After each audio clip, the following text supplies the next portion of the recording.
world famous Butch and Bob Show. World famous Butch and Bob Show here on WIFO 105.5 FM in Jesup, Big Dog Country Radio. And the subject of the day, and has been for a few days now, is the heat, Bob. Isn't it something else? It was pretty hot yesterday. Yes, sir. How hot was it? I saw a guy with a cast iron frying pan, or making up scrambled eggs on the sidewalk. He just had it sitting out there. I believe it. Just let your frying pan sit out there for a few minutes, and then crack some eggs and put them in there, and you can cook it right outside if you wanted to do that.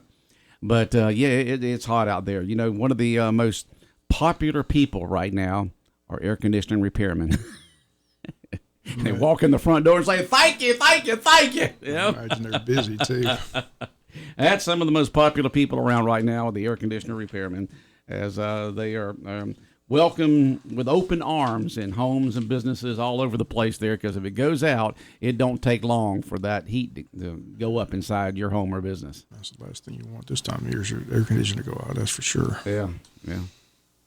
It was brutal yesterday. Wasn't it? Man, it did get. I was driving home yesterday about 4 o'clock, and before I left, I checked my phone, and it was at 100 degrees. So it did hit that 100. It didn't stay there long, and then started going back down. But it did hit 100 yesterday, which means the heat index was about 108, 109. Today, it's going to be a whole 2 degrees cooler, Bob, near 98.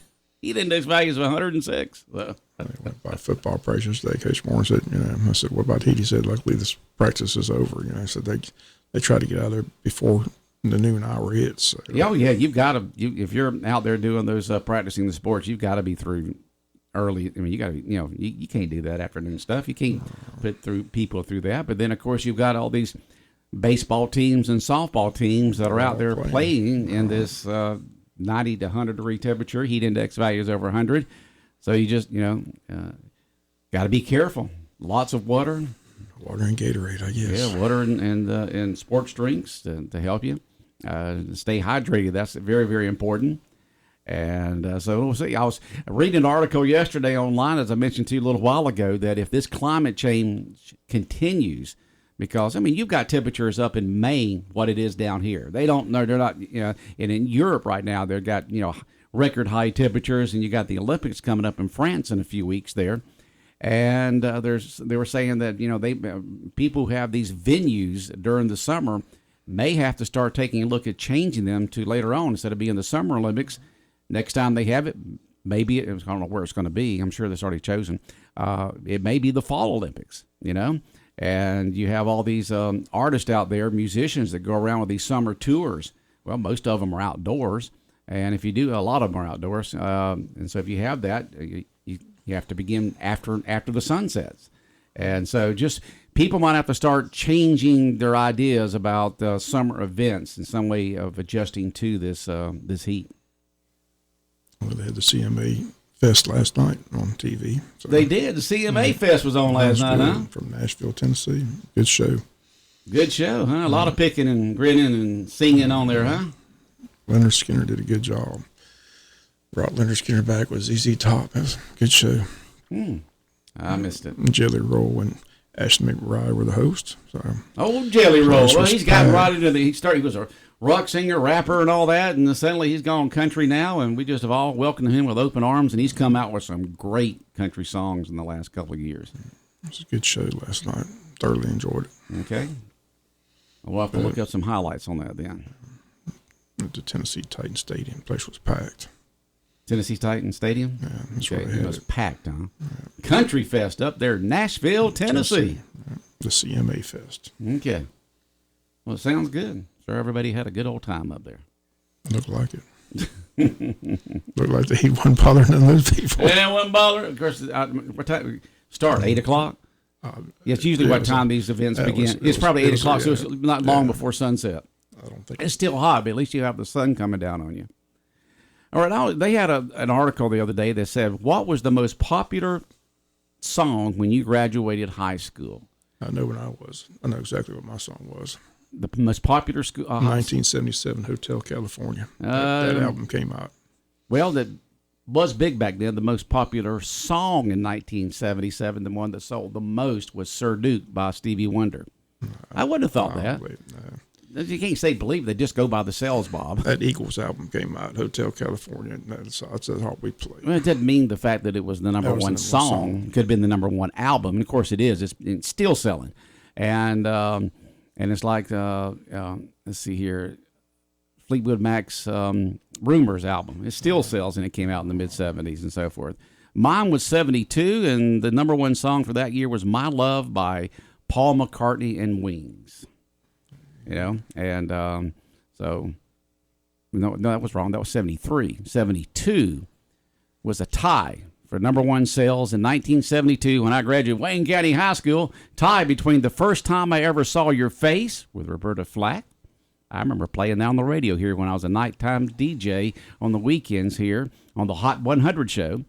And then The Candyman by Sammy Davis Jr. And so those were the two top songs of 1972 in sales. Both of them were great songs. I played both of them on the radio. And but in 1971, song from that was really popular was "Joy to the World" by Three Dog Night. But it's interesting seeing all these years and what the number one song was of that year. And they're saying 77 was Stevie Wonder. 1977, the number one song that's in sales was Sir Duke. And it really surprises me because I don't even remember that song. And I remember the songs from the 60s and 70s. I don't know. I remember playing that Eagles album. The album was different. I don't know if Stevie Wonder had that great album, but I don't know if the album still is one of the top ones. I see the thing about it is I don't even remember the song Sir Duke by Stevie Wonder. I know a lot of Stevie Wonder songs. He got a lot of great songs, but I just don't remember Sir Duke. Who made this list? Huh? Who made this list? Who made this list? I dispute it. The name, the most popular song when you graduated high school. Okay, and and they do it by sales, and it's put out by. I've never heard of these folks before. Called Mental Floss. Amazing facts, big questions, entertainment, history, lists, and more. So, we're not talking about albums now, Bob. Hotel California was never, I don't think, number one, but the album was a great album by them. The song's a great song. Yeah, it was a great song. Great song. Yeah. Do you ever figure out what it's about? Sure. What's it about? It's about a hotel. I don't think you can take those lyrics literally, Bob. I think these guys would partake in some of the recreational, stuff when they wrote a lot of these songs. It's a hotel in California. What do you mean? That's what it's about. It sure it is, Bob. That's what it's about. That's what I told my folks when I listened to it. Yeah, it's about a hotel in California. Yeah, once you check in, you can't get out. That's right. Yeah, that was the big subject of conversation in the late 60s and 70s was, well, there's the song, but what does it really mean? America, a horse with no name. People try to figure out what that was. American Pie, people today are still trying to figure all the meanings of that. Don McLean's never really said what each verse was, but that was a great song. Also, American Pie. He had one really big hit and a couple of minor hits, but that one big hit was a big hit. I like those Beatles documentaries when John Lennon and Paul McCartney tell about what their songs are about, how people think their songs are about certain things. They're like, what are they talking about? They don't. No, a lot of them think it's got more hidden meaning there. Yeah. And for a lot of their songs, there were not hidden meaning there. Like Lucy in the Sky with Diamonds. Yeah, that's not about psychedelic. Yeah, right. John Lennon tells that story about he just laughed every time they came up with that conspiracy theory, what it was about. He's just... He said, not even close. Well, they had certain albums like Abbey Road and stuff like that came out. And they said, well, if you play this song backwards, it says Paul McCartney's dead or Paul's dead. I remember all that, Bob. I remember all that. We all anticipated the next Beatles album in the mid to late '60s. I mean, we just anticipated that. And you always wanted to be the first person in the neighborhood to get that album so you can have the friends over to listen to it. Great music still to this day. Yeah, it used to be, well, we're going to release an album. Today we're going to drop the album, or drop the song on some sort of site on the internet instead of the vinyl. I missed the records, the big vinyl records, because a lot of it was the art on the covers, the front and back, especially the front. That was just put as much attention to that sometimes as the songs were. And if you got a good collection of those in good condition, you got some pretty valuable stuff. Who'd have thunk it that it's done? You don't think about that as you go from, records and tapes to CDs and then to digital. If it's all digital, then you depend upon the internet to be able to access that. Personally, myself, I would rather have something I can touch that's tangible, a record, a album, a CD, something that's tangible there. So I'm depending upon the internet to get my entertainment. I like having DVDs and all that. That's something that I can just look right there and not depend upon having to go on some site and bring it up and all that kind of stuff. All right, let's see here. So we got teams. Teams are struggling a little bit there in the baseball playoffs. The softball teams, 2 out of 3 lost. The baseball teams, 4 of the 5 won. So okay, good. That's it. Should win about 4 or 5 state titles before it's all said and done. Did get the swim results yesterday, so we'll run those down the next couple of days. But 43 Piranha swimmers have qualified for the state, which is 43. We're going to have 43 people here in a week or two. We have to do it in shifts. We do it in shifts. We have the younger ones come in first, and they talk, and then they leave, and then the older ones come in. So we'll have 43 Piranha out here on the day before they leave to go to state. Right. Do you know when that is? Yeah, July 12th and 13th. Okay. In Moultrie. In Moultrie. Okay. They got a great pool over there in Moultrie. I've seen it this year. And Moultrie is where they held the Olympic diving during the Olympics in 1996. And so they just created a whole, it's a great facility there with the pool and everything, and the diving platforms and all that. So I can see why they like going to Moultrie to be able to host these state events. So there was a lot of actualities you had there on from the this morning from the school board meeting. Still working on that budget. Yeah, they didn't even make a motion to approve the budget yesterday. I said they did a smart thing. I said they've hired former CFO Tony Williams to come in and do a pretty budget audit on the school system's finances. So they're just waiting to see what she comes up with. So wait to see what she finds, what her report is, and then go from there. So everybody that spoke in public participation basically asked them to not make a decision on the budget, and that's the direction they went in last night. The superintendent wasn't at the meeting last night,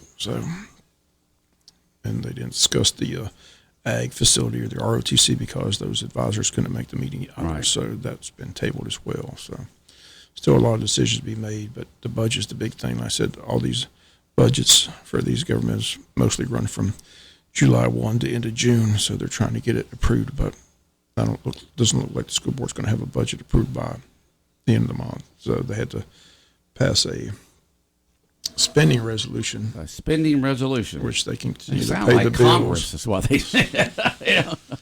We got to put the stopgap in here so we can pay the bills for another few months, and then we get it back. But they didn't have everybody there last night. They didn't have all the information, so it does make sense that they did not make any decisions last night. The main thing is that a lot of people are just upset. Like I said, you can go on the website. Every year, the school system has to send their financial information to the state of Georgia. Right. All school systems have to do that. And the state of Georgia publicizes this. So the Wayne County Board of Education is the title of the page: Wayne County Board of Education Statement of Revenues, Expenditures, and Changes in Fund Balances, Governmental Funds, year ending June 30th, 2023. The expenditures, the revenues that year were $79,635,117.83. The total expenditures for that year, $87,516,655.89, for a difference of $7,881,537.56. So the school system's fund balance in 1 year, dropped $7,348,183. The fund balance in July 1 of 2022 was $21,597,017.90. The fund balance ending on June 30th, 2023 was at $14,248,834.16 for a difference of $7,881,537.56. In the red or black? In the black. In the black. I mean, the red. They lost. So They red. dropped. They lost $7 million. They had to use $7 million in their fund balance. All right, who took the $7 million? We lost it. This is just me, you know, what was going on in the year 2023. The building of James E. Bacon, the overrun of James E. Bacon.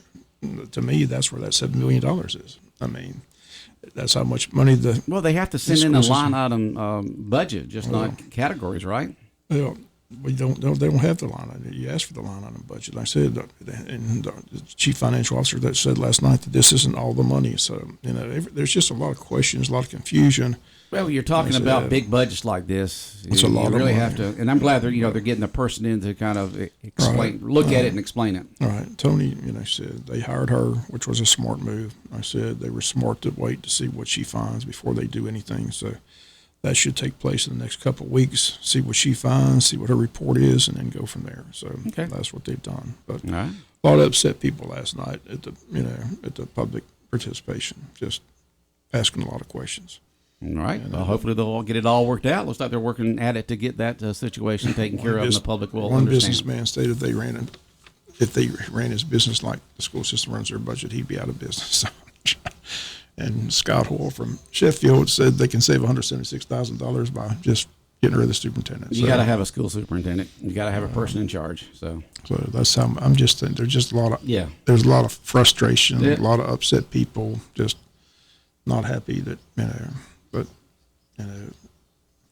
another question needs to be asked after you just heard the CFO say that he expects to get $1 million surplus this year. So if you get $1 million surplus, why do you got to raise the budget don't know, Bob. I mean, that's what I You said. got to have somebody there's more. There's more to us average folks up there. That's what I'm saying. There's more. You almost have to be an accountant to understand all this stuff. So hopefully we'll get somebody. That's why they got Tony coming in and can explain everything in black and white to us common folk that don't understand big numbers like that. There's a lot of questions.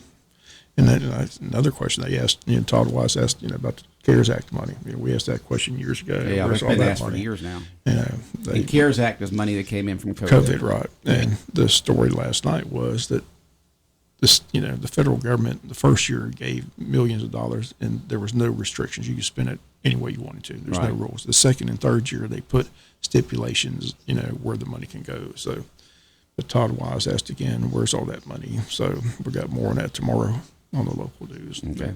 So we'll continue to just follow a lot that of story. discussions last night. A lot difference in the city meeting. The city meeting was 5 minutes in a night. Their budget.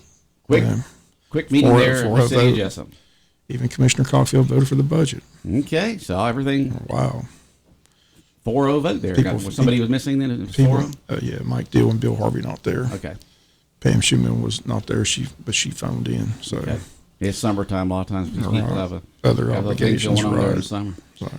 And still no report on the NOAA situation. No final thing on that. Talked to the sheriff yesterday. They're close. They're close to very close. They're just waiting on one more piece thing. of evidence to be clarified. So, but that story should break, if not by the end of this week, early next week. But next several days, something should break on that story. Okay. Well, Bob, we are out of time. You stay hydrated today, okay? I know it's Wednesday, so stay hydrated. Going to Statesboro. You're going to Statesboro. Stay hydrated if you're up there watching some of the All-Stars. All right, have a good day. All right, the world-famous Butch and Bob Show here on WIFO 105.5 FM in Jesup, brought to you by First Southern Bank, Van's Barbecue, Murphy Builder Supply, and O'Quinn & Associates.